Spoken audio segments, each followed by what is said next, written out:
আজিকর medical college হাসপাতালের ঘটনার প্রতিবাদ জানিয়ে এবং দোষীদের উপযুক্ত শাস্তির দাবিতে বুধবার সারা রাজ্যে বিজেপির পক্ষ থেকে বিডিও অফিসের সামনে বিক্ষোভ ও ধর্ণা কর্মসূচি অনুষ্ঠিত হয়। এদিন রাজ্যের বিভিন্ন জেলায় বিজেপি কর্মীরা সমষ্টি উন্নয়ন আধিকারিকের দপ্তরের সামনে অবস্থান কর্মসূচি করে। এছাড়াও আন্দোলনকারীরা বিডিওকে স্মারকলিপি জমা দেয়।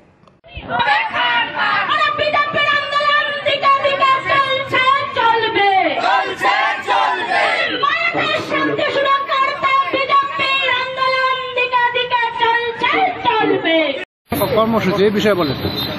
নমস্কার, আপনারা অবগত আছেন ভারতীয় জনতা পার্টি পশ্চিমবঙ্গ প্রদেশ যে কর্মসূচি নিয়েছে সেই কর্মসূচি অনুযায়ী গত 2 তারিখে আমরা ডিএম অফিস ঘেরাও কর্মসূচি করেছিলাম। আর আজ 4 সেপ্টেম্বর আমাদের বিডিও অফিস ব্লক অফিস ঘেরাও কর্মসূচি আছে। দিকে পদত্যাগ চেয়েছেন আর বিভিন্ন বিজেপির রাজ্য যেগুলো শাসিত বিজেপি রাজ্য আছে সেখানকার মুখ্যমন্ত্রী পদত্যাগ চেয়েছেন, বিরোধী দলনেতার তিনি পদত্যাগ চেয়েছেন। জানি না তিনি কার দিকে আর দোষটা ঠেলে দেওয়ার চেষ্টা করছেন, কিন্তু মূলত আমরা চাই যে এই বাংলার বুকে খুন ধর্ষণ বন্ধ হোক এবং যারাও ভুল করে করবে তাদের যেন পদত্যাগ করার শাস্তি হয়। আর এই মমতা ব্যানার্জি যতদিন পর্যন্ত আর এই শাসন ক্ষমতায় বসে থাকবে আমাদের সেই স্বপ্ন পূরণ হবে না।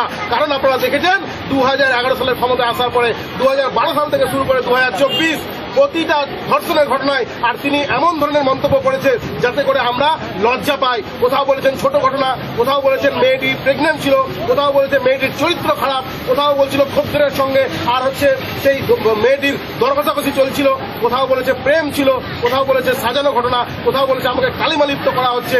এই যে নোংরা আর মন্তব্য, আর সেই মন্তব্যের আমার যেটুকু মনে হয় এই মুখ্যমন্ত্রী যতদিন পর্যন্ত এখানে থাকবে বাংলার মা বোনেরা সুরক্ষিত নয়। Thank you. माता की भारत माता की justice for RG Kar, justice for RG Kar, justice for RG Kar. আমরা আজকের যে আন্দোলন করছি আমরা শুধু গাজল ব্লক নয়, আমাদের গোটা পশ্চিমবঙ্গ জুড়েই এই কর্মসূচি চলছে।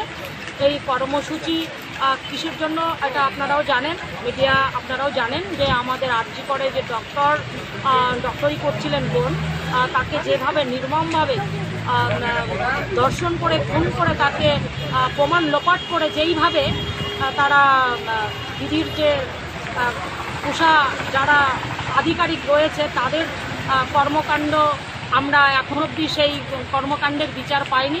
এই জন্য আমাদের গোটা পশ্চিমবঙ্গ জুড়ে আন্দোলন চলছে এবং আমরা যদি ন্যায় বিচার না পাই তাহলে আমরা এর থেকে বৃহত্তর আন্দোলনে নামব। কিন্তু প্রশ্নটা হচ্ছে মুখ্যমন্ত্রী একদিকে বিল আনবেন আর নারী নির্যাতন হলে মহিলাদের রেট ঠিক করে দেবেন, ধর্ষণ যিনি ধর্ষিতা তার রেট ঠিক করে দেবেন। এটা পশ্চিমবাংলায় চলছে, এটা হতে পারে না। আর এই সমস্ত কথা হচ্ছে তৃণমূলের মুখে মানায় না, এরা নোংরা কথাবার্তা বলছে। আপনারা দেখেছেন যে মানে এমন পরিস্থিতি দাঁড়িয়েছে যে রামায়ণে আমরা জানতাম সীতা হরণ হয়েছিলেন, সীতাকে কেন হরণ করা হলো? রাবণ তুমি জবাব দাও বলে রাবণ নিজেই মিছিল করছে। এক ভয়ঙ্কর পরিস্থিতি, মানে গোটা রাজ্যে মুখ্যমন্ত্রীর কথার জন্য অপরাধীরা তারা উৎসাহিত হচ্ছে এবং ধর্ষণের ঘটনা বাড়ছে।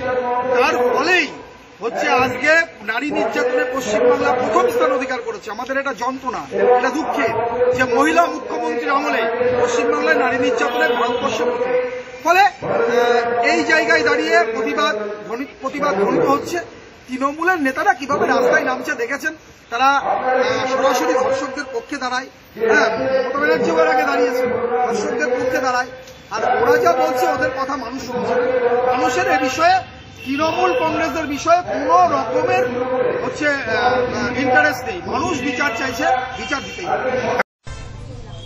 দেখুন, আপনারা অবগত আছেন যে বিজেপি লাগাতার যে কর্মসূচি, এই কর্মসূচি কেন হচ্ছে?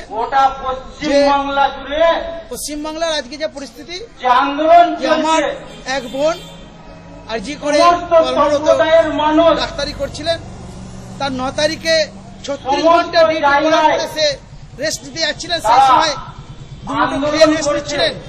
তাকে নৃশংসভাবে যে ধর্ষণ এবং ধর্ষণের পরে তারপরে নৃশংসভাবে যে খুন করা হয়েছে, সেই খুন চাপা দেওয়ার জন্য সাধারণ মানুষ এবং জুনিয়র ডাক্তার এবং সমাজের সমস্ত শ্রেণীর মানুষ আজকে রাস্তায় নেমেছে তার সঙ্গে সঙ্গে ভারতীয় জনতা পার্টিও রাস্তায় আছে। আমার এই তিলোত্তমা, আমার এই অভয়াকাণ্ড শাস্তির দাবিতে আমরা এর আগেও কর্মসূচি করেছি, আজকেও আমাদের পশ্চিমবঙ্গের প্রত্যেকটা বিডিও অফিসে আমাদের ধর্ণা অবস্থান চলছে। দাবি অবিলম্বে মমতা ব্যানার্জি আমাদের রাজ্যের মাননীয় মুখ্যমন্ত্রী, তাকে পদত্যাগ করতে হবে। অর্থাৎ মুখ্যমন্ত্রী তিনি আমাদের রাজ্যের নারী সুরক্ষা দিতে ব্যর্থ হয়েছেন। আরজি করের ঘটনায় যারা দোষী তাদেরকে 5 দিন ধরে তিনি জুগিয়ে রেখেছেন, 5 দিন ধরে সমস্ত প্রমাণ লোপাট করার জন্য সহযোগিতা করেছেন। আমাদের রাজ্যের মুখ্যমন্ত্রী তিনি স্বাস্থ্যমন্ত্রী, তিনি হচ্ছেন স্বরাষ্ট্রমন্ত্রী। উনি আবার চাইছেন যে ফাঁসি চাই। গতকাল যে আমরা বিধানসভায় দেখলাম একটা নাটক উনি করেছেন, আমরাও চাইছি উনি যা করেছেন নাটক করুন আর যাই করুন, ওনার একটা ভঙ্গি যা দেখা গেছে তাদের সাহায্য করেছেন। যে দোষ করে, যে হচ্ছে অন্যায় করে, তিনি যতটা দোষী, আর অন্যায়কে যে হচ্ছে সাপোর্ট করে তার সমদোষী। তাই আমরা মুখ্যমন্ত্রী তার বিরুদ্ধে আমরা আজকে এখানে অবস্থান করছি। ব্যুরো রিপোর্ট, আনন্দ বার্তা।